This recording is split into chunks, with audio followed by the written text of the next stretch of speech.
Hi, friends, and welcome back to our discussion that we were having about retiring on our own terms and managing our friends and families with love and boundaries as we prepare for our retirement. In the previous video, part one, if you haven't watched it, please go back and watch it. We talked about how we're going to manage those expectations of our friends and families. And we focused a lot on, how people make the assumption of because you're entering retirement that you might have more free time that really might be more accessible for them, and how we're going to kind of curve those expectations or manage those expectations by having discussions to clarify some things and to also let them know that just because you have mentioned your plan to them doesn't mean that you can't change your mind about what you choose to do with your retirement time, with your free time, or your busy time, whatever you choose to do in retirement. So I want to move on to part two of that discussion, and please feel free to add some comments if you have some advice for those who are preparing for retirement. If you yourself are retired and you have some experiences you want to share with us, please do so.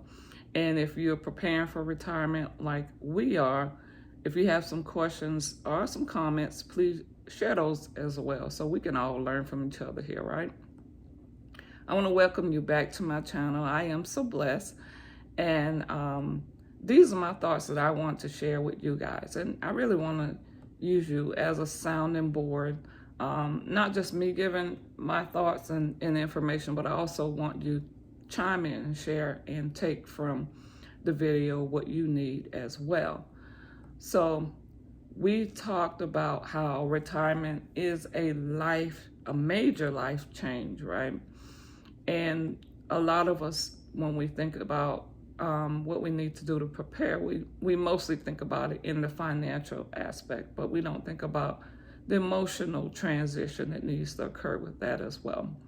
So let's get right into the fun part of the discussion. We're talking about, in part two, this video, we want to talk about traveling. You might mention to your friends and family and even strangers that you might want to use some of your retirement time to travel, or you might want to use most of it for traveling, right? And so when you mention traveling to these people, they may have, a vision of what that means to them as well. Because remember, we talked about how some people may be planning around your plans, or at least what you last told them your plans were. And so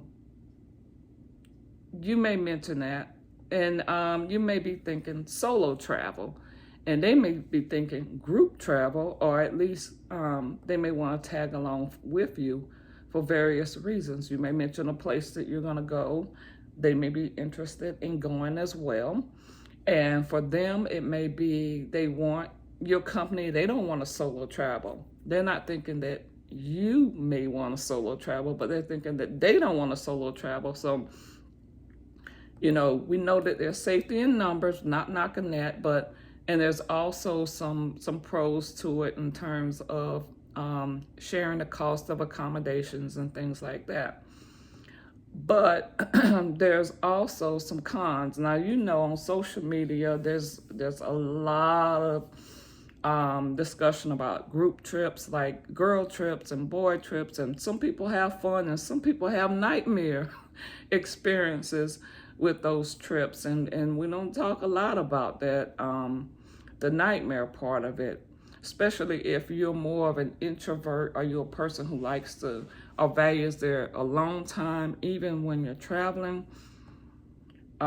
It's something to think about. If you've been planning or you've been dreaming of a trip that you want to take, do you really want to risk your dream trip with all these kinds of possibilities happening?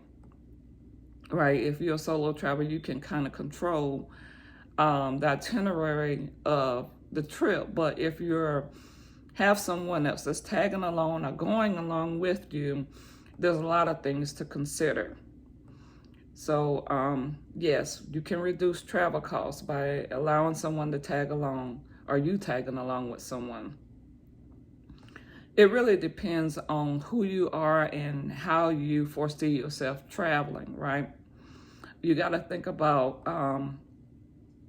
some of the things that could happen. You think you know a person, but you know a person that you occasionally see, you know a person that you may see every day, but you see them in a certain environment. What happens when you take that person out of that environment? You might leave to go on the trip and you might as friends, but maybe you might come back not so friendly. Okay.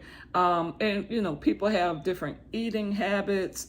So that really plays into what kind of restaurants you go to, or if you even go to a restaurant, because what if you want to treat yourself to some fine dining or a certain cuisine that person, it may not appeal to that person.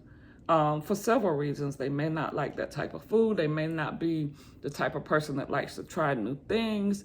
They may not have the budget that you have for that particular trip. And now that consideration is impacting your trip, okay, in a big way.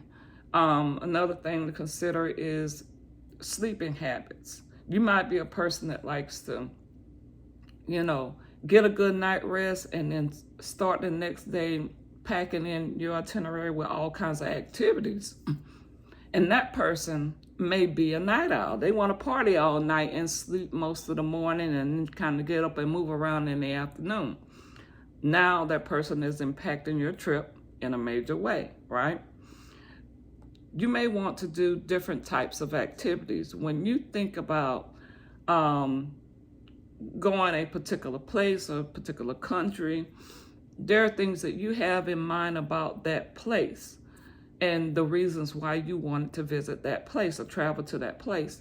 That person may have a totally different perspective. So now you're kind of compromising on the different types of activities that you have to do. Another thing that people may overlook is, you may have a friend that looks well put together when you interact with them on a regular basis.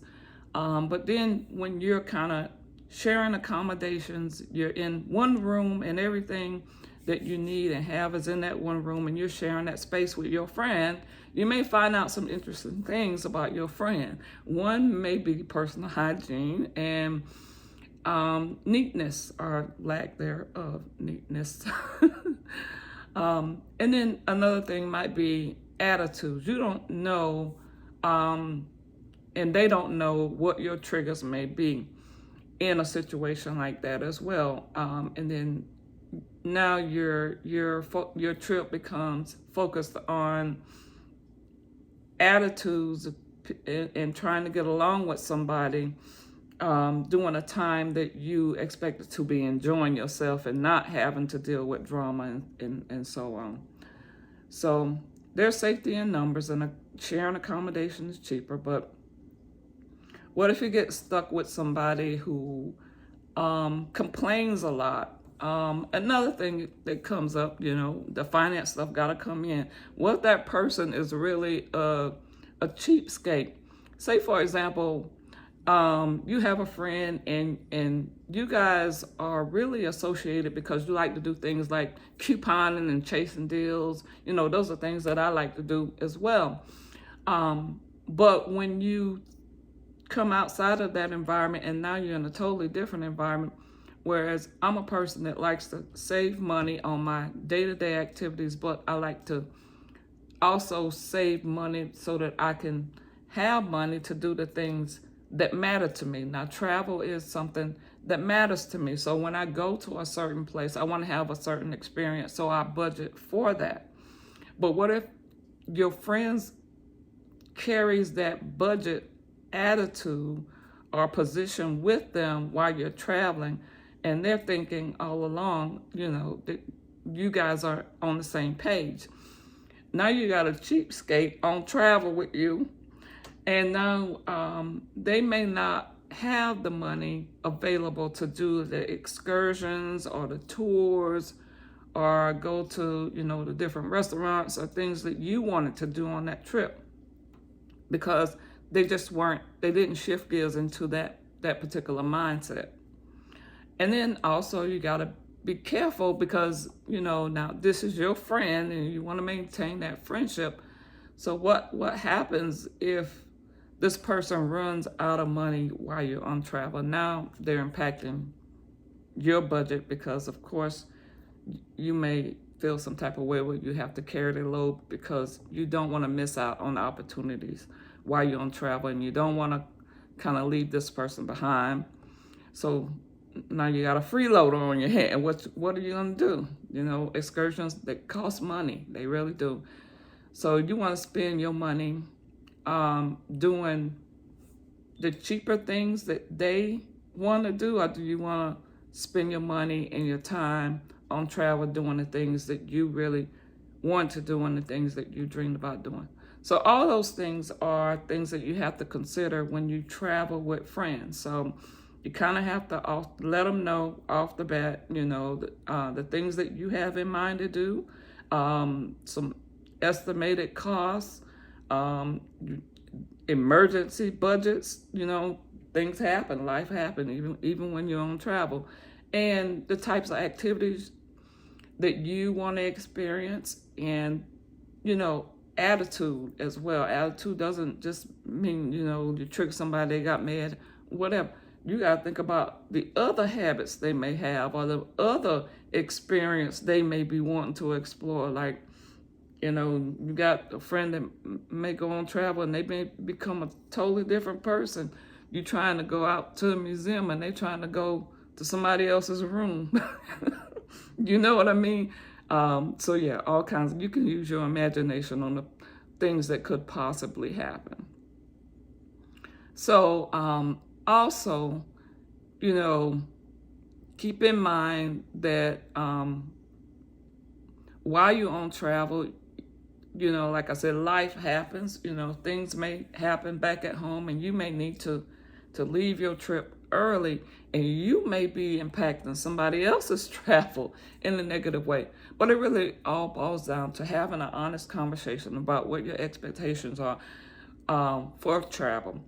Like I said, don't let someone impede on your plans if you are dreaming to be a solo traveler, because you're an introvert, or because of some of these other considerations. But be clear about your plans for what and the type of itinerary that you wanna do while you're on travel. I think that's just a great conversation to have up front. Just because you're friends with someone at home doesn't mean you want to carry them around the world with you. So, or maybe you do, but just set some boundaries and have a conversation about your perspective for travel and for that particular trip. Okay, that's part 2. It's getting long. I'm gonna break it up and we're gonna come back for part 3. I hope to see you there. Guys, my name is SoBlezz. Welcome to my channel, and I'm gonna see you in the next video. Take care, guys.